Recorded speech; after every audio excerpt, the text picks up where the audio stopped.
Jemaat yang dikasihi oleh Tuhan kita Yesus Kristus. Shalom dan selamat pagi untuk kita semua.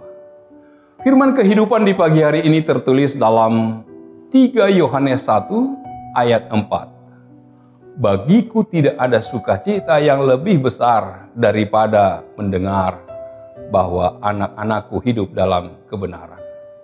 Demikian firman Tuhan. Saudara-saudara yang dikasihi oleh Tuhan kita Yesus Kristus. Surat 3 Yohanes menggambarkan iman yang dihidupi pribadi-pribadi yang memiliki relasi dengan Tuhan. Gaius hidup dalam relasi kasih dengan penatua, dengan orang-orang yang menyaksikan dan menceritakan kehidupannya kepada penatua.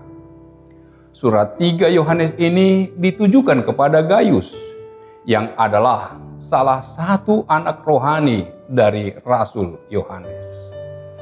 Rasul Yohanes sangat mengasihi Gaius sehingga ia menulis surat khusus kepada Gaius.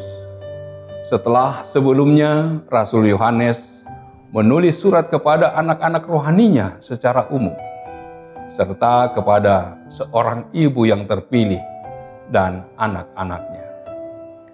Ini berarti Gaius sangat spesial dalam kehidupan Rasul Yohanes. Dalam awal kitab ini, sesuai dengan bacaan kita hari ini, kita dapat melihat bagaimana sikap Yohanes yang sungguh sangat memperhatikan Gaius sebagai anak rohaninya. Penulis 3 Yohanes memuji Gaius karena Gaius hidup dalam kebenaran. Kata kebenaran dalam surat-surat Yohanes adalah cara unik Yohanes untuk mengacu kepada Yesus. Pertama, Rasul Yohanes sangat mengasihi Gaius dalam kebenaran. Untuk Gaius yang kekasih, katanya dalam ayat 1. Kasih itu memang harus dimiliki oleh setiap orang percaya. Namun kasih dalam kebenaran. Kasih dalam kebenaran berarti bukan kasih yang buta, melainkan kasih yang tetap berdasarkan prinsip-prinsip kebenaran. Hidup dalam kebenaran berpadanan makna dengan berjalan dalam kebenaran.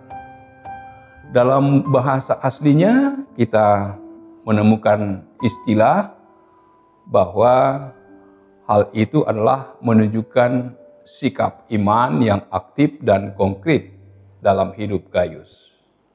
Sikap imannya nyata disaksikan oleh para sahabatnya dan membangkitkan sukacita dalam diri penatua.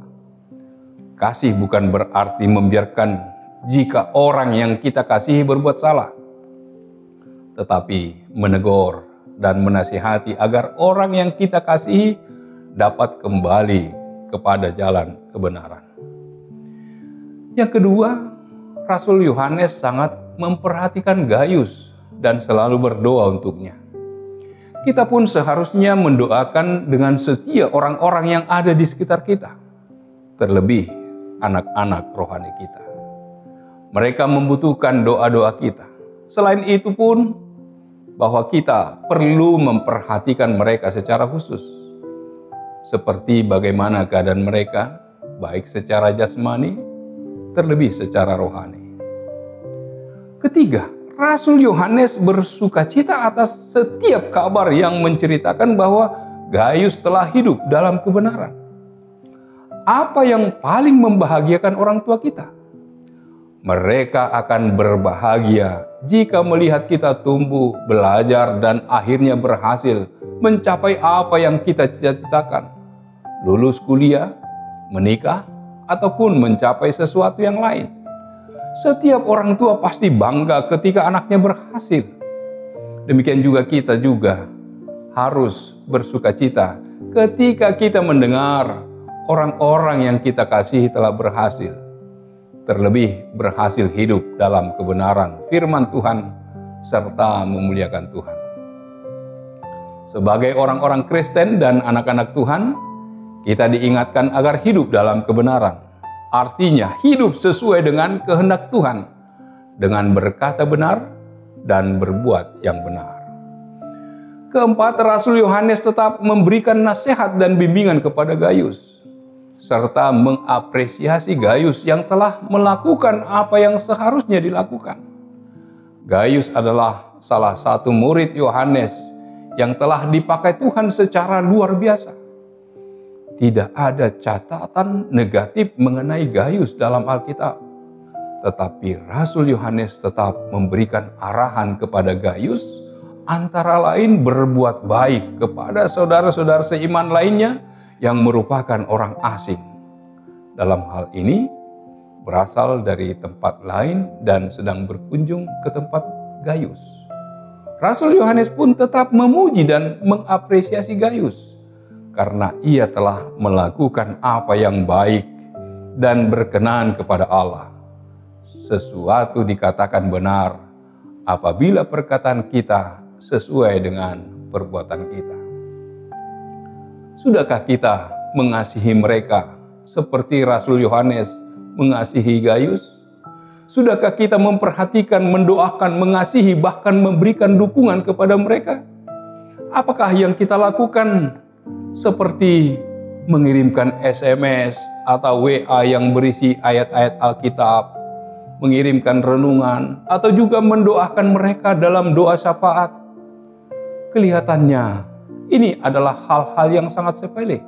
Tetapi dalam Tuhan, apapun yang kita lakukan pasti tidak akan sia-sia selama kita melakukannya dengan tulus dan dengan motivasi yang benar. Sebagai orang tua, kita senang anak kita bertumbuh dan berkembang seturut dengan kehendak Tuhan. Sama seperti Rasul Yohanes yang sungguh-sungguh bersukacita jika kita semua hidup sebagai anak-anak terang. Amin. Marilah kita berdoa. Allah Bapa di surga, terima kasih Tuhan. Engkau telah menyapa kami melalui firman-Mu, mengingatkan kami betapa bersukacitanya Yohanes terhadap muridnya, anaknya, Gayus. Dia telah melakukan kebenaran. Dan itulah yang Tuhan kehendaki dalam kehidupan kami. Agar kami tetap melakukan kebenaran yang daripada Tuhan. Kami akan tetap bersukacita bila anak-anak kami hidup dalam kebenaran. Biarlah setiap aktivitas kami dalam satu hari ini kami lakukan seturut dengan firman Tuhan, dan kami berbuat seperti yang Tuhan inginkan untuk kami lakukan dalam satu hari ini. Terpujilah nama-Mu, dalam nama Yesus kami berdoa dan mengucap syukur. Amin. Anugerah dari Tuhan kita Yesus Kristus, kasih setia dari Allah Bapa, serta persekutuan dengan Roh Kudus kiranya menyertai kamu sekalian. Amin.